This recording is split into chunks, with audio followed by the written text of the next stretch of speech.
ನಮಸ್ಕಾರ ಕರ್ನಾಟಕ, ಮತ್ತೊಂದು ವಿಡಿಯೋಗೆ ಸ್ವಾಗತ. ಸೊ ಗೈಸ್, ನಾ ಇವತ್ತು ಎಕ್ಸ್ಪ್ಲೋರ್ ಮಾಡಕ್ಕೆ ಹೋಗ್ತಿರೋದ ಉತ್ತರ ಕನ್ನಡ ಜಿಲ್ಲೆಯ ದಾಂಡೇಲಿ ಸಮೀಪ ಇರುವ ದಟ್ಟವಾದ ಅರಣ್ಯ ಪ್ರದೇಶದ ಮಧ್ಯದಲ್ಲಿರುವಂತಹ ಒಂದು ಪವಿತ್ರ ಧಾರ್ಮಿಕ ಪ್ರವಾಸಿ ಸ್ಥಳದ ಬಗ್ಗೆ.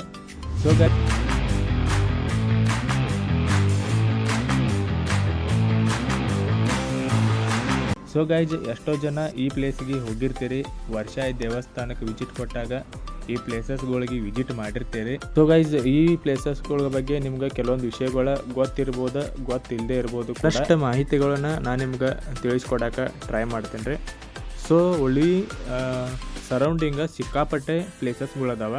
ಅದ್ರೊಳಗೆ ಆಕಳ ಗವಿ ಆಗ್ಬೋದ, ವಿಭೂತಿ ಮಂಟಪ ಆಗ್ಬೋದ, ಮಹಾಮನಿ ಗವಿ ಕೂಡ ಐತಿ, ಹರಳೆಯನ ಚಿಲ್ಮೈಕೊಂಡ ಮತ್ತು ಶಿವಾಪುರ ಹ್ಯಾಂಗಿಂಗ್ ಬ್ರಿಡ್ಜ್, ಇನ್ನೂ ಹಲವಾರು ಪ್ಲೇಸಸ್ಗಳದಾವ ವಿಸಿಟ್ ಮಾಡೋಕ್ಕಂತ. ಸೊ ಅದರೊಳಗೆ ನಾ ಇವತ್ತು ಎಷ್ಟು ಆಗ್ತೈತಿ ಅಷ್ಟು ನನ್ನ ಕಡೆ ಕವರ್ ಮಾಡೋಕ್ಕೆ ಟ್ರೈ ಮಾಡ್ತೀನಿ ಮತ್ತು ಅದ್ರ ಬಗ್ಗೆ ನಾ ಎಕ್ಸ್ಪ್ಲೇನ್ ಮಾಡೋಕ್ಕೂ ಟ್ರೈ ಮಾಡ್ತೀನಿ ಕೂಡ. ನೀವು ಈ ಪ್ಲೇಸಸ್ಗಳಿಗೆ ವಿಸಿಟ್ ಮಾಡ್ಬೇಕಂದ್ರೆ ನಿಮ್ಮ ಹತ್ರ ಆಫ್-ರೋಡ್ ಬೈಕ್ಗಳಿದ್ರೆ ಬೈಕ್ಗಳು ಕೂಡ ತೊಗೊಂಬರ್ಬೋದು. ಮತ್ತು ಫ್ಯಾಮ್ಲಿ ಬರತ್ತಿದ್ರಂದ್ರೆ ದೇವಸ್ಥಾನದ ಹಂತರ ಅಲ್ಲಿ ಜೀಪ್ಗಳಿರ್ತಾವೆ, ಜೀಪ್ ಅಥವಾ ಟೆಂಪೋಗಳಿರ್ತಾವೆ, ಅದನ್ನು ನೀವು ಬುಕ್ ಮಾಡ್ಕೊಂಬರ್ಬೋದು. ಫ್ಯಾಮ್ಲಿ ಬಂದ್ರಂದ್ರೆ ಒಂದು ಪರ್ಸನ್ಗೆ 150 ಸರೌಂಡಿಂಗ್ 200 ಅದು ತೊಗೋಬೋದು.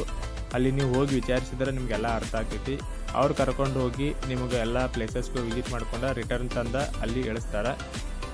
ನಾ ಇವಾಗ ಹೋಗ್ತಿರೋದ ಬೈಕ್ ಮೇಲೆ. ಸೊ ರೈಡಿಂಗ್ ಹೆಂಗಿರ್ತೈತಿ, ಯಾವ ಥರ ಆಫ್ ರೋಡಿಂಗ್ ಐತಿ ಮತ್ತು ನೇಚರ್ ಯಾವ ಥರ ಐತೆ ಅಂಥೇಳಿ ನಿಮ್ಗೆ ಪ್ರತಿಯೊಂದು ತೋರಿಸ್ತೇನೆ ರೀ ಈ ವಿಡಿಯೋದಾಗ. ಸ್ಕಿಪ್ ಮಾಡೋಕ್ಕೆ ಹೋಗ್ಬೇಡ್ರಿ, ಎಲ್ಲರೂ ನೋಡಿರಿ. ಮುಂದ್ಗಡೆ ಏನೋ ಬಂತ್ರಿ, ಒಟ್ಟು ಗೇಟ್ ಕ್ಲೋಸ್ ಐತಿ. ಮೇ ಬಿ ಇದು ಫಾರೆಸ್ಟ್ ಚೆಕ್ ಪೋಸ್ಟ್ ಅನಿಸ್ತೈತಿ, ಯಾಕಂದ್ರೆ ಪರ್ಮಿಷನ್ ಅದು ಇರೋದಿಲ್ಲ. ಒಂದು ಕಡೆ ಕೇಳಬೇಕು. ನಾವು ಫಸ್ಟ್ ಟೈಮ್ ಬಂದು ಒಳಗಡೆ ಬೈಕ್ ತೊಗೊಂಡು ಪರ್ಮಿಷನ್ ಐತಿಲ್ಲ ಕೇಳೋಣ್ರಿ. ಹಾಂ ರೀ, ಇಲ್ಲ ಇಲ್ಲಿಲ್ಲ. ಹಾಂ ಹಾಂ ರೀ, ಹೊಡಿತೀವಿ ರೀ. ಹಾಂ ರೀ, ಹಾಂ ರೀ, ಅದು ಚಿಲ್ಮೆ ಕೊಂಡನು ಕೆಳಗೆ ಐತಲ್ರಿ.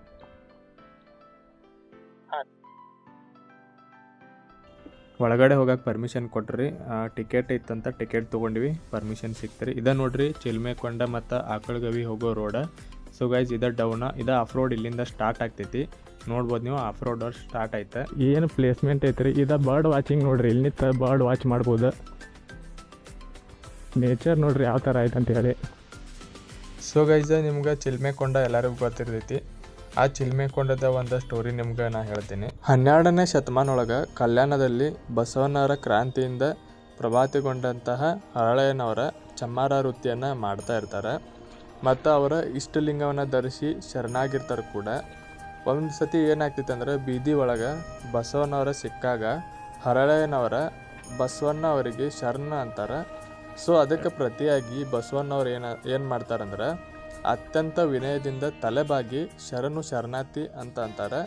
ಇದಾದ್ಮೇಲೆ ಮಹಾಮಂತ್ರಿ ಆದಂತಹ ಬಸವಣ್ಣವರ ತಮಗೆ 2 ಬಾರಿ ಶರಣು ಅಂತ ಹೇಳಿದ್ರಂತ ಹೇಳಿ ಅದನ್ನು ಕಂಡ ಹರಳೆಯನವರ ತಮಗೆ ಪಾಪ ತಗುಲಿತ್ತಂತ ಹೇಳಿ ಭಾವಿಸ್ತಾರೆ. ಇದ್ರ ಪ್ರಾಯಶ್ಚಿತ್ತಗಾಗಿ ಏನು ಮಾಡ್ತಾರಂದ್ರೆ, ಹರಳೆಯನವರ ಮತ್ತು ಅವರ ಪತ್ನಿಯಾದಂತಹ ಕಲ್ಯಾಣಮ್ಮ ಇಬ್ಬರು ಕೂಡಿ ತಮ್ಮ ಸ್ವಂತ ತೊಡೆಯ ಚರ್ಮವನ್ನು ಕತ್ತರಿಸಿ ಅದರಿಂದ ಬಂಗಾರದಂತಹ ಅತ್ಯಂತ ಸುಂದರವಾದ ಪಾದರಕ್ಷೆಗಳನ್ನು ತಯಾರು ಮಾಡ್ತಾರೆ. ಸೊ ತಯಾರು ಮಾಡಿದಂತಹ ಪಾದರಕ್ಷೆಗಳನ್ನು ಬಸವಣ್ಣವರ ಹತ್ತಿರ ತರ್ತಾರೆ. ಆ ಭಕ್ತಿಗೆ ಬೆರಗಾಗಿ ಬಸವಣ್ಣವರ ಅದನ್ನು ಕಾಲಿಗೆ ಹಾಕೊಳ್ಳದ ಭಕ್ತಿಯಿಂದ ತಮ್ಮ ತಲೆ ಮೇಲೆ ಇಟ್ಕೊಡ್ತಾರೆ. ನಂತರ ಏನಾಗ್ತೈತೆ ಅಂದ್ರೆ, ಹರಳೆಯ ದಂಪತಿಗಳ ಆ ಪಾದರಕ್ಷೆಗಳನ್ನು ವಾಪಸ್ಸು ತೊಗೊಂಡು ಹೋಗುವಾಗ ರಾಜ ಬಿಜ್ಜಳನ ಆಸ್ಥಾನದ ಬ್ರಾಹ್ಮಣ ಮಂತ್ರಿ ಆದಂತಹ ಮಾಧವ ಅರಸ ಏನು ಮಾಡ್ತಾನಂದ್ರೆ, ಹರಳೆಯನವರ ಮತ್ತು ಅವರ ದಂಪತಿ ಹತ್ರ ಇದ್ದಂತಹ ಪಾದರಕ್ಷೆಗಳನ್ನು ಬಲವಂತವಾಗಿ ಇಸ್ಕೊಳಕ್ಕೆ ಹೋಗ್ತಾನೆ. ಸೊ ಗೈಸ್, ಪ್ಲೇಸ್ ಬಂತ ನೋಡ್ರಿ, ಇಲ್ಲೇ ಐತಿ. ಇಲ್ಲೇ ಕೆಳಗಡೆ ಹೋಗ್ಬೇಕು. ಮತ್ತು ನಾನು ನಿಮ್ಗೆ ಸ್ಟೋರಿ ಮುಂದೆ ಹೇಳ್ತೀನಿ. ಈಗ ಬೈಕ್ ಪಾರ್ಕ್ ಮಾಡ್ಕೊಂಡು ಕೆಳಗೆ ಹೋಗೋಣ್ರಿ. ಸೊ ಗೈಸ್, ನಾ ಇವಾಗ ನಿಮಗೆ ತೋರ್ಸಕ್ಕೆ ಹೋಗ್ತಿರೋದ ಹರಳೆಯನ ಚಿಲ್ಮೆಕೊಂಡ. ಸೊ ಈ ಪ್ಲೇಸ್ನ ಎಲ್ಲರೂ ನೋಡಿರ್ತೀರಿ, ಇನ್ನೊಂದು ಸತಿ ನೋಡ್ರಂತೆ ಬರ್ರಿ. ಫಸ್ಟ್ ನೇಚರ್ ನೋಡ್ಕೊಂಬರ್ರಿ. ಮೇಲ್ಗಡೆ ನೇಚರ್ ಯಾವ ಥರ ಐತೆ ಅಂತ ಹೇಳಿ ನೋಡ್ರಿ. ನೋಡ್ಬೋದು ನೀವು ನೇಚರ್ ಯಾವ ಥರ ಐತೆ ಅಂತೇಳಿ. ಸುತ್ತಮುತ್ತ ಎಲ್ಲ ಬೈಕ್ಗಳ ಸಿಕ್ಕಾಪಟ್ಟೆ ಸ್ಕಿಡ್ ಆಗತ್ತವ್ರಿ ತರ್ಬೇಕಂದ್ರೆ. ಆಫ್ ರೋಡ್ ಭಾಳ ಐತಿ, ರೋಡ್ ಭಾಳ ಕೆಟ್ಟೈತಿ ರೀ. ಅದಕ್ಕಾಗಿನ ಸ್ಲೋ ಬರಬೇಕಾಗ್ತೈತಿ. ಮತ್ತು ಹಿಂದ್ಗಡೆ ಪ್ರವಾಸಿ ಗಾಡಿ ಬಂತು ಅನಿಸ್ತೈತಿ, ಮೇ ಬಿ ಸೌಂಡ್ ಆಗತೈತಿ. ನೋಡ್ರಿ ತೆಗ್ಗ ಯಾವ ಲೆವೆಲ್ಗೆ ಐತಿ ನೋಡ್ರಿ. ಸೈಡೆಲ್ಲ ಫುಲ್ಲೆಲ್ಲ ತೆಗ್ಗ ಐತ್ರಿ, ಫುಲ್ಲೆಲ್ಲ ಹಚ್ಚ ಹಸಿರು ಐತ್ರಿ, ನೋಡ್ಬೋದು ನೀವು. ಸೊ ಗೈಸ್, ಇವಾಗ ಸ್ಟೋರಿ ಕಂಟಿನ್ಯೂ ಮಾಡ್ತೇನೆ ನೋಡ್ರಿ. ಇಸ್ಕೊಂಡ ಮೇಲೆ ಏನಾಗ್ತೈತೆ ಅಂದ್ರೆ, ಆ ದುಷ್ಕೃತ್ಯದಿಂದ ಅವ್ಗೆ ಏನಾಗ್ತೈತೆ ಅಂದ್ರೆ ಸಿಕ್ಕಾಪಟ್ಟೆ ಅಂದ್ರೆ ತೀವ್ರವಾದ ಕುಷ್ಠರೋಗ ಬಂದ್ಬಿಡ್ತೈತಿ. ಆವಾಗ ಕರುಣಾಮಯಿಯಾದಂಥ ಹರಳೆಯನವ್ರು ಏನು ಮಾಡ್ತಾರಂದ್ರೆ, ತಮ್ಮ ಮನೆಯ ಮುಂದೆ ಇದ್ದಂತಹ ಕೊಂಡದೊಳಗೆ ಸ್ನಾನ ಮಾಡೋಕ್ಕೆ ಹೇಳ್ತಾರೆ. ಈ ರೋಗವನ್ನು ಯಾವ ವೈದ್ಯರಿಂದಲೂ ವಾಸಿ ಮಾಡೋಕೆ ಆಗ್ತಾ ಇರೋದಿಲ್ಲ. ನಂತರ ಏನಾಗ್ತೈತೆ ಅಂದ್ರೆ, ಆ ಸಮಯದೊಳಗೆ ಮಾಧವರ್ಷ ಹರಳೆಯನವರ ಮನೆಗೆ ಬರ್ತಾರೆ. ಹರಳೆಯನವರ ಮನೆ ಮುಂದೆ ಇದ್ದಂತಹ ಕೊಂಡದೊಳಗೆ ಸ್ನಾನ ಮಾಡೋಕ್ಕೆ ಮಾಧವರ್ಷ ಅವರಿಗೆ ಹೇಳ್ತಾರೆ. ಇದರೊಳಗೆ ಸ್ನಾನ ಮಾಡಿದ ನಂತರ ಅವನ ರೋಗ ಸಂಪೂರ್ಣವಾಗಿ ಗುಣ ಆಗ್ತೈತಿ. ಇದರಿಂದ ಪ್ರಭಾವಿತಗೊಂಡಂತಹ ಮಾಧವರ್ಷ ಲಿಂಗಾಯತ ಧರ್ಮವನ್ನು ಸ್ವೀಕರಣೆ ಮಾಡಿ ಶರಣಾಗಿಬಿಡ್ತಾರೆ. ಸೊ ಗೈಸ್, ಇದ್ರ ಬಗ್ಗೆ ಸ್ಟೋರಿ. ಈಗ ನೆಕ್ಸ್ಟ್ ಪ್ಲೇಸ್ ನೋಡಂಬರಿ. ನಡ್ಕೊಂಡು ಹೊಂಟೇವ್ರಿ. ಪ್ಲೇಸ್ ಇನ್ನೂ ದೂರ ಐತೆ ಅನಿಸ್ತೈತಿ ರೀ, ನಮಗೂ ಇನ್ನೂ ಕಾಣತಿಲ್ಲ ರೀ. ನೋಡ್ಬೋದು ನೀವು ಕೆಳಗೆ ಹೆಂಗೈತೆ ಅಂತೇಳಿ. ಆಫ್ ರೋಡ್ ಟ್ರೆಕ್ಕಿಂಗ್ ಮಾತ್ರ ಭಯಂಕರ ಐತ್ರಿ. ಮತ್ತು ವರ್ಷಕ್ಕೊಮ್ಮೆ ಒಳಗೆ ಯಾರು ಬರ್ತೀರಿ, ಈ ಪ್ಲೇಸಸ್ಗಳು ಯಾರು ವಿಸಿಟ್ ಮಾಡಿರಿ, ತಪ್ಪದ ಕಮೆಂಟ್ ಒಳಗೆ ನಿಮ್ಮ ಎಕ್ಸ್ಪೀರಿಯನ್ಸ್ ಕಮೆಂಟ್ ಬಾಕ್ಸ್ನಾಗ ಕಮೆಂಟ್ ಮಾಡಿರಿ. ನಿಮ್ಗೆ ಯಾವ ಥರ ಎಕ್ಸ್ಪೀರಿಯನ್ಸ್ ಆಗೈತಿ, ಎಷ್ಟು ವರ್ಷದಿಂದ ಈ ಉಳಿ ಪ್ಲೇಸಿಗೆ ಬರತ್ತೀರಿ, ಈ ದೇವಸ್ಥಾನಕ್ಕೆ ಎಷ್ಟು ವರ್ಷದಿಂದ ವಿಸಿಟ್ ಮಾಡತ್ತೀರಿ ಅನ್ನೋದು ಕಮೆಂಟ್ ಸೆಕ್ಷನ್ದಾಗ ಕಮೆಂಟ್ ಹಾಕಿರಿ. ನೋಡಲ್ಲಿ ತೋರಿಸ್ತೆ ನಿಮ್ಗೆ. ನೋಡ್ರಿ ಬಂತ ಚಿಲ್ಮೆಕೊಂಡ. So guys, ನೋಡಂಬರಿ. ಅಲ್ಲಿ ಕೆಳಗಡೆ ನೀರು ಕಾಣತೈತಿ ನೋಡ್ರಿ ನಿಮ್ಗೆ, ಅಲ್ಲಿ ಕಾಣ್ತಿರ್ಬೋದ. ಆ ಕೆಳಗಡೆ ನೀರೊಳಗೆ ಇಲ್ಲಿ ಬಂದಂತಹ ಜನ ಕೈಕಾಲು ಮುಖ ತೊಳ್ಕೊಂಡು ಹೋಗ್ತಾರೆ. ಅದನ್ನು ಈ ಚಿಲ್ಮೆಕೊಂಡ ನೀರಲ್ಲಿ ಕೆಳಗಡೆ ಹೋಗ್ತೈತಿ. ನೋಡ್ಬೋದು ನಾವು ಯಾವ ಥರ ಐತೆ ಅಂತ ಹೇಳಿ ಚಿಲ್ಮೆಕೊಂಡ. ಇದು ಅತ್ಯಂತ ಪವಿತ್ರ ನೀರಂತ ನಂಬ್ತಾರೆ, ಮತ್ತು ಔಷಧಿ ಗುಣಗಳನ್ನು ಹೊಂದಿದ್ದಂತಹ ನೀರಂತ ಹೇಳಿ ಎಷ್ಟೋ ಜನರು ನಂಬ್ತಾರೆ. ಮತ್ತು ಇಲ್ಲಿ ಕಪ್ಪು ಮಣ್ಣು ಸಿಗ್ತೈತಿ. ಆ ಕಪ್ಪು ಮಣ್ಣು ಮತ್ತು ಈ ಚಿಲ್ಮೆಕೊಂಡೊಳಗಿಂದ ನೀರನ್ನು ಸೇರಿಸಿ ವಿಭೂತಿ ತಯಾರು ಮಾಡ್ತಾರೆ.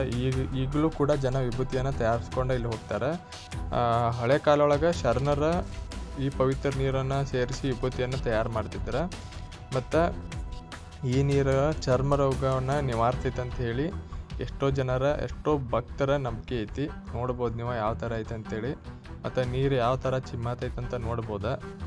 ನಾವು ಅಲ್ಲಿ ಕ್ಲ್ಯಾಪ್ ಮಾಡತ್ತೀವಿ, ಆ ಕ್ಲ್ಯಾಪಿಂದ ನೀರು ಚಿಮ್ಮತೈತಿ. ನೀವು ನೋಡ್ಬೋದು ಯಾವ ಥರ ಅಂಥೇಳಿ. ಹೆಂಗೈತೆ ನೋಡ್ರಿ ಪ್ಲೇಸ್. ಸೊ ಇಲ್ಲೊಂದು ಪಾಯಿಂಟ್ ಕಾಣಿಸುತ್ತೆ, ಅದನ್ನ ಕ್ಲೋಸ್ ಮಾಡಿದ್ದಾರೆ.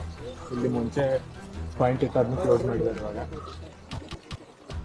ಸೊ ಗೈಸ್, ಈ ಕೊಂಡದೊಳಗೆ ನೀರು ಅಲ್ಲಿ ಕೆಳಗಡೆ ಹೋಗ್ತೈತಿ. ನಿಮ್ಗೆ ತೋರಿಸ್ತೀನಿ ಬರ್ರಿ, ನೀವು ನೋಡ್ಬೋದ. ನೋಡ್ರಿ ಅಲ್ಲಿ ಕೆಳಗಡೆ ಕಾಣತೈತಿ ನೋಡ್ರಿ. ಈ ಕೊಂಡದೊಳಗಿನ ನೀರು ಪೈಪ್ಲೈನ್ ಮುಖಾಂತರ ಅಲ್ಲಿಗೆ ಕೆಳಗೆ ಹೋಗೋ ಥರ ಮಾಡಿದ್ದಾರೆ. ಯಾಕಂದ್ರೆ ಈ ಕೊಂಡದೊಳಗೆ ಇಳಿಯೋಕೆ ಪರ್ಮಿಷನ್ ಇರೋದಿಲ್ಲ. ಇಲ್ಲಿ ಬಂದು ಯಾರು ದಯವಿಟ್ಟು ಗಲೀಜು ಮಾಡೋಕ್ಕೂ ಹೋಗ್ಬೇಡ್ರಿ, ಮತ್ತು ಪರಿಸರವನ್ನು ಕಾಪಾಡ್ಕೊಳ್ಳೋಕೆ ಟ್ರೈ ಮಾಡಿರಿ. ಈ ನೀರೇನು ನೋಡಾಕತ್ರಿ, ಇಲ್ಲೇ ಬಂದು ಕೈಕಾಲಿಗೆ ತೊಗೊಂಡು ಹೋಗ್ತಾರೆ ಜನ. ಎಷ್ಟೋ ಜನ ಇಲ್ಲಿ ಬಂದು ನೀವು ನೋಡ್ಬೋದು ಈ ನೀರು ಎಷ್ಟು ಕ್ಲೀನ್ ಐತೆ ಅಂತೇಳಿ. ಸೊ ಗೈಸ್, ಈ ಪ್ಲೇಸ್ ಬಗ್ಗೆ ನಂಗೆ ಆದಷ್ಟು ತಿಳಿಸ್ಕೊಡೋಕೆ ಟ್ರೈ ಮಾಡೇನ್ರಿ. ಮತ್ತೆ ಸಿಗೋಣ್ರಿ ನೆಕ್ಸ್ಟ್ ವಿಡಿಯೋದಾಗ. ಲೈಕ್ ಮಾಡಿರಿ, ಶೇರ್ ಮಾಡಿರಿ, ಸಬ್ಸ್ಕ್ರೈಬ್ ಮಾಡಿರಿ.